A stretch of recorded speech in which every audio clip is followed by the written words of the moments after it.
पाठबळ एका उलट यांचेच राजीनामे घेतले पाहिजेत. आज सबशेत सगळे राजकारणी गावलेत, फार मांडी लावून एकदम कोटबीट घालून मस्तपैकी तो ढेरपोटा बसलाय. पण हा भोंदू उभ्या महाराष्ट्रात असा बाबा होणे नाही, होणार नाही.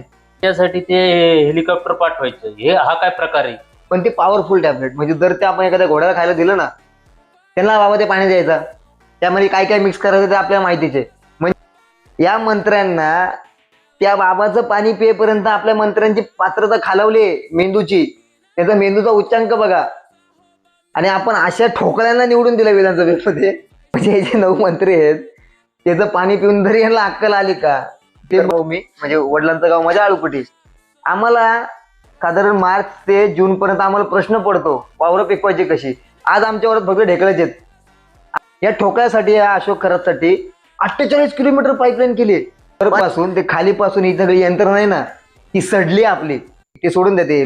लोकांसाठी निर्माण केलं राज्य म्हणजे लोकशाही थडकलाच आहे, ती मानतच नाही. आता आम्ही आपले हे झालेत, बंद झालेत. नाथपैंची एक सुंदर व्याख्या लोकशाहीची, की ज्या वेळेस आहे ना तेच सर्वसामान्य लागते आणि अश्रू ज्या वेळेस राज्यकर्ते डोळ्यात येतात, आता नगरसेवकच बघा ना, 6 महिने सगळ्या मंत्र्यांकडे गाड्या असणार आहेत.